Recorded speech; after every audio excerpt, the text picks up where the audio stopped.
everybody out when it's the first time. Okay, a couple updates, just where we're at is, then I'll get into the teams. And our big focus right now is we've just got to continue not only to improve at everything, but to really understand the urgency that we have to have defensively, and then culminating with defensive rebounding. And one of the main reasons we've won 73 games over the last 3 years is because our rebound margin has been so good. Last year I think it was 6th in the nation, right? And we've lost some really good rebounders over time, but that doesn't mean that we can't become a really good team. And I thought we made improvement at the rebound of the ball. We made some improvements the other night inside of the game when we got more physical, and when we got aggressive, and when we made contact first. And I think that's really, really important for this team, that everybody has to do everything when it comes to the defensive end. We've always been a switching team. We've been a high deflection team. And I think the better job we do right now with being aggressive on the glass, the more aggressive we're going to be in half-court defense, which is going to turn into more creative turnovers and things like that we need to get our running game going. But it starts with defensive transition. There's no question about that. We've got to continue to understand the urgency of that. A guy like Yogi understands that. Nick understands that. The young guys, that takes time. And we don't want to wait until we've played this lightning speed team, because we played a couple of really fast guards and some high major guards with Parker and with Jones in the first game. And as we said to our team, Jones will be maybe one of the 3 fastest guys that come in here the entire year. Well, there's going to be some very fast teams that come in. And we've got to make sure that we do a really good job of understanding that. We've got to get our closeouts better.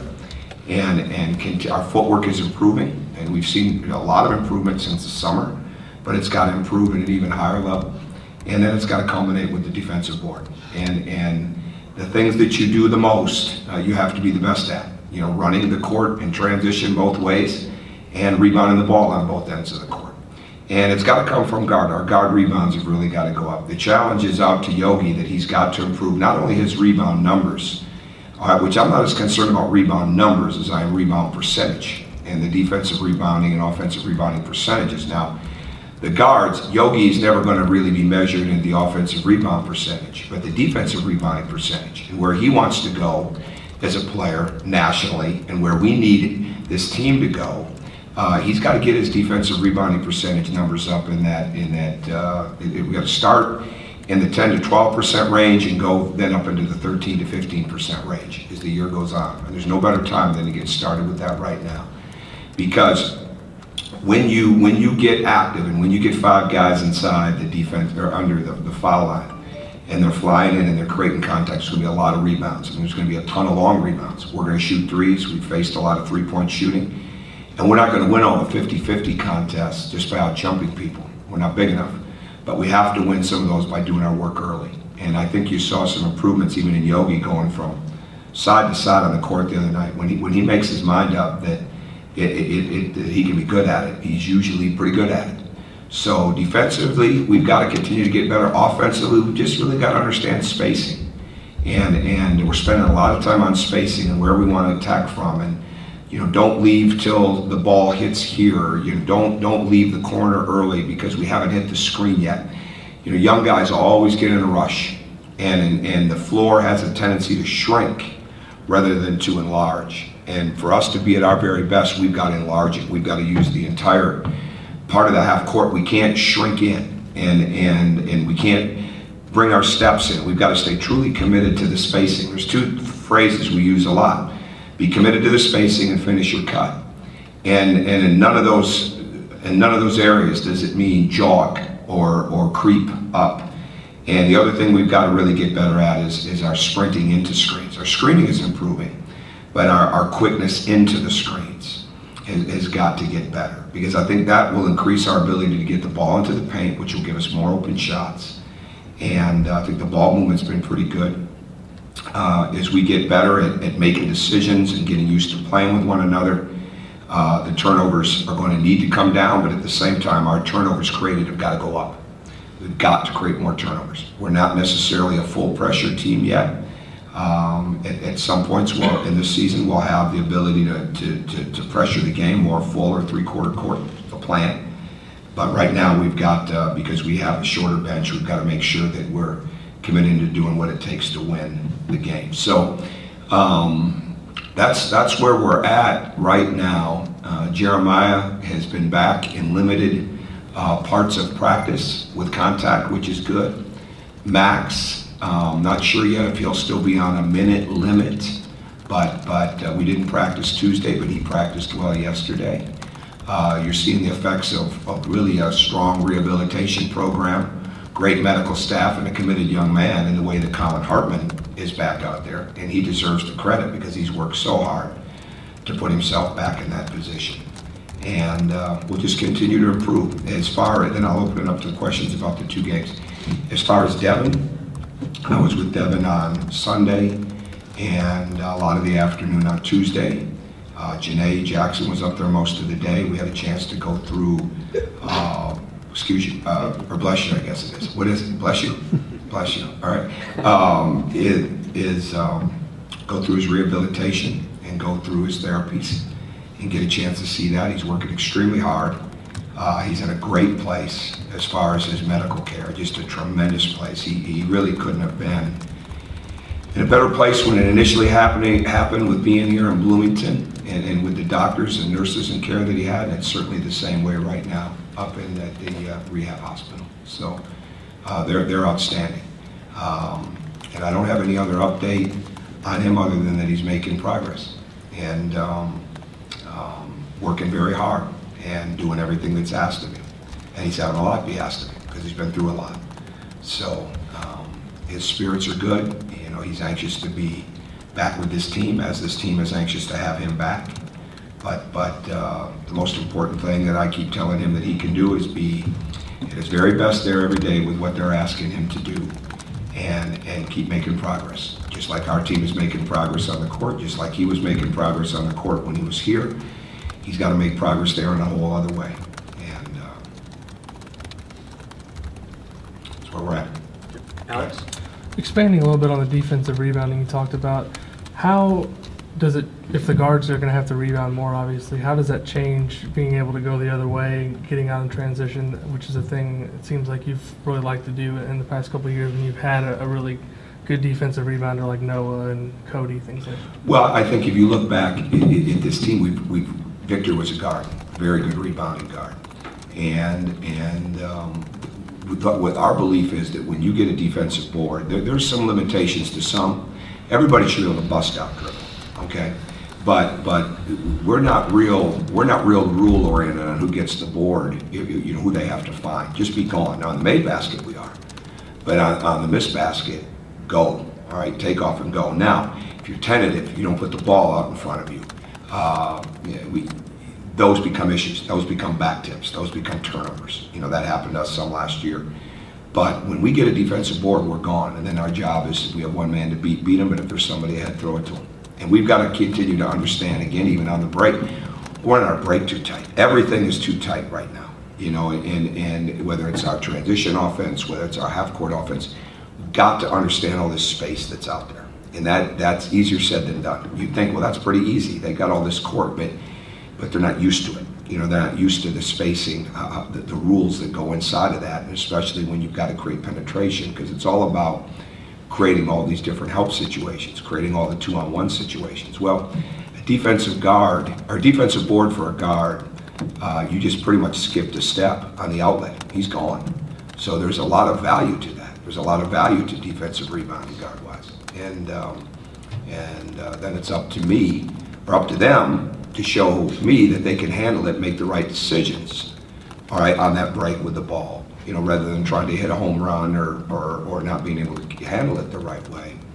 And then we kind of go from there. But that's one of the reasons that our scoring has been so good. That we've led the Big Ten in scoring. When you look at the 3-year period of time, we led the Big Ten in scoring because we had numerous ways to get into transition through different guys being able to rebound the ball and push it out. Terry?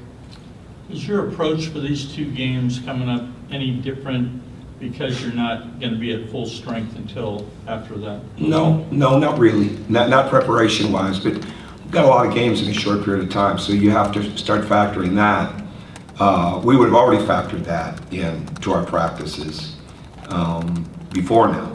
And then certainly when you're going to be shorthanded in those games, you got to factor in that much more. So to me, knowing that we're playing Friday, playing Monday, playing Thursday, playing Saturday, correct? Yes. You know, you have to factor that part of it in. So maybe a little bit with pressure, but not much. You know, I tried to get that across to them. It doesn't matter if we're playing 6 or if we're playing 10. It really doesn't matter right now. We're going to play to win the game. You know, whatever it takes. And we've made a lot more. We'll switch to this defense. We're not going to think about it. We're not going to wait 2 or 3 possessions. We're not going to talk about it at a timeout. We're certainly not going to wait till halftime, even when we're putting things on the fly. So we're not anywhere near refined enough and having a lot of different things where we want to be, where we will be extremely effective defensively. But we've got guys that are out there trying they're playing very hard, and they're getting better inside of the game. I think there was no question about that the other night, with the way that we went on the run because our defense was good. And we got good shots, but we went on the run because our defense and our aggressiveness picked up in the first half. And so, you know, they got hit. Indianapolis, extremely well coached. We said it to them, but until they know that team was coming out like they were shot out of a cannon, it takes a bit for them to realize that everybody's for real, and that you've got to play with force because the other team's going to play with force. So it doesn't change a lot. Every game is different, but there's certain things we're going to go to every game, and then we just make our revisions based on what we see from the other team offensively and defensively. Zach? Sorry, this to follow up on the rebounding. It's kind of a simplistic fundamentals question, I guess, but how do you approach, when you know you're going to be creating a lot of long rebounds, when you know you're going to be taking a lot of deep shots, how do you approach getting a team like this one ready for that? I mean, what's different, I guess, about drilling long rebounds versus obviously just sort of... Where you cut them from, where you haven't cut from, doing a better job out of the corners, and making sure that still the biggest thing is that it's not the offensive rebounding, it's the defensive transition. It's making sure, and we have some young guys that are not used to what the speed of our non-conference opponents and the speed of the Big Ten with guys, and not just the speed, but the force of that speed, the strength of those guys, and what it takes, because you want to get back and hold your ground and get everybody back. You don't want to be back and let people just drive through you, and until they've been through it a little bit. So it's not as much about the offensive boards as it is the defensive transition. And defensively, as long as we're getting a body on people, we're not letting people, we need better awareness. We need better weak side awareness, you know, those type of things. So it's just that awareness of day after day, getting into your man, pivoting into him, and making contact and then releasing. But making contact and not letting the contact be made with you, but you making the contact. So no matter where it is, if we're in the corners, you know, we still have responsibilities, whether we're coming through the middle and getting back, whether we're rotating back, you know, whether we're wedging on the inside. So we spend a lot of time drilling those things. And what we've got to do now is get even better at being more technique oriented and with our aggressiveness on the defensive board. Ken? You see the young guys in particular kind of picking up on your defensive concepts, and especially how much did the exhibition games help them along that path? Well, we're seeing we need better screen awareness defensively. We need better. We spend a lot of time on how we get over screens, especially ball screens, or how we play wide pin downs or things of that nature. We're not a big let's let the team curl and over help team. We're not. Everything we do, we're trying to decrease help, not increase help, because increasing help against really good teams that are smart, know how to pass, know how to shoot, which is what you're full of in this league, you're going to give them open looks. So you can't do that. But we need better screen awareness, better weak side awareness, better screen awareness. And not just knowing that the screen is coming, but really, you know, following the rules on how we play those screens. So that's an area that we need to get better at. You know, we don't want to be a team that switches out of convenience. We want to switch to take something away. We don't want to be a team that rests and catches our breath on the weak side, and that's different for young guys. They have to understand that the weak side is as valuable as the ball side. So it's reps, it's live situations, and then there's no experience. There's no substitute for what they get with game experience. Mike? Look like you're playing more with Yogi, a little bit more off the ball. Do you expect to do that more as the season goes along and the freshmen get a little bit more? Well, I think the key for us is versatility on both ends of the floor. And when you have a dynamic player like Yogi that can do so many different things, it's important to put him in those situations. Extremely, extremely smart player. He can adjust to so many different things. And there's no question about it. You know, right now, game plans are built, that they can't be only built on him, but they are, I would imagine, not in the other scouting rooms, but I can see how they try to take him away.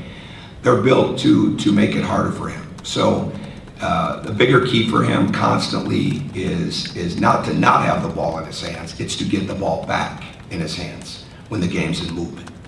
And we always use the phrase, you'll get lost in the game, you know, and the bottom line is with Yogi, being able to do so many different things with and without the ball, to have him in movement and have him to be that much harder to scout, it's better for us. And I think our players are going to see that, and I think Yogi is starting to see that, and he's a basketball player. I mean, he's a tremendous point guard by trade, but he's not just a point guard. He's not just, I mean, he's a two-way player. He can do a lot of different things, and he's constantly evolving and improving.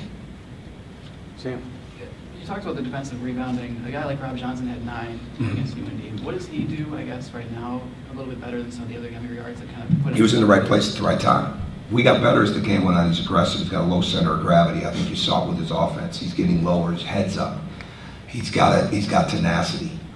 Maybe it's the fact that he trains with Ben Wallace. Maybe some of that's, I'm not kidding. You know, Ben Wallace and his father are best of friends. He trains in Ben Wallace's gym. Yeah, there's a storyline for you.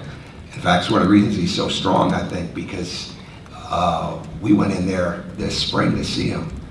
And I don't know how much you remember about Ben Wallace, but he's no smaller, all right? He's a first ballot Hall of Famer when it's time for him, and still keeps himself in incredible shape. Rob Johnson didn't want to go in the weight room and not be impressive, you know what I mean? So I'm half facetious on the rebounding, but Rob Johnson's a basketball player. He can do numerous things. He can play off the ball, with the ball. He's getting better in a lot of areas, and he wants to be on the court. So right now, if you want to be on the court and you know that defensive rebounding is going to be a key to our team and a key to you being on the court, he's pretty good at figuring that out. And he's one of those guys. He's been well coached, he's been well trained, and his father is a tremendous basketball mind, and has really pushed him, you know, in areas to keep getting better. It's one of the reasons we recruited him or wanted him so much after we got to know him. So he's just, when you're going to play small and you're going to play numerous guards, it's not about this guy's this position, this guy's that position. If you're going to win, they've got to be able to do a lot of different things. And that's where our hope is to get this. Yeah, Tom, I know one of the keys is reducing the turnovers. I think you had 18 the last game, which I know is not what you want, but what's a realistic goal when you get everybody back and guys get in sync? I don't know yet. I've been looking at that because we've had very few games when we've had 10 or under. Even when we were #1 in the country, we had very few games. If you're going to play fast, you're going to have some turnovers. You don't want them to be risk adverse, okay? You don't want them to be, you just don't want them to make decisions that they thought were there but that were never there. And you don't want players to make plays that look like highlight plays, okay? You want them to make basketball plays. And sometimes it's just a matter of creating a better angle. Sometimes it's a matter of putting more velocity on the ball. Those are things that you can continue to teach. So I'm not sure yet what that number would be, what that optimal number would be. We want to be one of the faster paced teams, all right? And I think we have guards that understand the value of basketball. You know, we've had some guys even last year didn't totally understand the value of the basketball. I think that will become an issue as we get down the line and we get deeper into the season.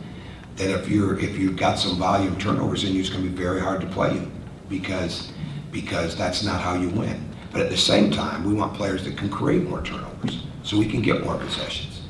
But our players are going to understand the value of we want to steal possessions, not give them back, because we've hit them hard on. This is what would have happened if we'd have made 2 more threes a game last year. This is what would have happened if we'd have had 3 less turnovers a game last year. Staggering numbers. I mean, the 2 more threes a game, we win 6 more games. If we just hit the number of threes we made the year before, 6 more games, just like that. So it's not about showing them, well, these 15 things have to change, because 15 things don't have to change. What has to change is we have to continue to improve. And every team is different, but you have to continue to improve at your weak points, and you have to be committed to that improvement. All the meanwhile, you're getting better at your strengths. Eventually, creating more turnovers will be a strength of this team. It's just not necessarily there yet, you know, against the best teams. But our guys are understanding it's a fun team to pass to. You know, something good can happen when you pass it. We just want to make simple basketball plays, you know, the best we can. And like I always say to them, the better you are, the simpler the game should look. And when you got to try to make hard plays, what you're telling everybody else is you're not very good. When you make simple plays, what you're telling basketball experts is you're pretty good, because you understand how to win. And that's what we want to keep getting across to them. Yes, sir. You had mentioned how rebounding percentages are more important than rebounding averages. I'm just I curious. said that in the case of Yogi. Okay, for Yogi. For guards. I guess kind of big picture and in game preparation, do you use Ken Palm or any kind of advanced stats, and how do you kind of Sure. employ those in your game preparation? Absolutely. I think Ken Palm is really good. I think the new person that they're using it's Dave Hanner, that Luke Wynn is using. I've read some of his stuff. I think it's really, I think I'm saying that right. H-A-N-E-R, right? Dan Hanner. Dan Hanner. Oh, okay. I haven't met him, so, but I respect his work. We have our own in-house system that we utilize, and but absolutely we look at those things and we measure it. There's tools with a little t and there's tools with a capital T, you know, and some of those tools are capital T tools. I mean, they can help you base things, but when you're sitting there making real-time decisions in a game, nobody's pulling out the analytics number as much, but you do have people that you've made yourself aware of it. You know what your lineups are in this situation, and you have people, we're tracking that stuff constantly on the bench, but there's no question we look at all that. What do you expect out of both Mississippi Valley? We've been talking about you. What do you expect about Mississippi Valley State and also Texas Southern? Yeah? Well, Mississippi Valley is, they're a new team right now, you know, with Coach Payne. What we've done is we've gone back to Wiley College, where he was at before, and studied his. Chuck's been doing a great job at this, and in this day and age, you can track down film if you want to, so we have it. And mixes up his defenses, a lot of full court pressure, some three-quarter court, loves to trap at the top of the key, loves to trap in the corners, plays a 2-3 zone where they'll trap out of, and mixes up his coverages on the ball screens. And they're coming off one game against Stillman College, so we've studied the personnel from a year ago, and we've studied that exhibition game. We're fully aware of Tyler Corley, who led them in points in the first game with 21 points. Had a chance to see him a lot playing at Lawrence Central, and extremely well coached by J.R. Schelt. And obviously when recruiting Jeremy, we got to see him play a ton. So they're going to be fast, they're going to be quick. They're not an overly big team, but they're very fast and aggressive. They caused, I believe, 23 turnovers, or 27 turnovers the other day. And so we know we're going to see a lot of pressure from them. And then how they decide to play offensively, we'll have to wait and see. I would imagine they'll come in and play fast, but they may not. They may try to shrink the game. As far as Texas Southern coming in,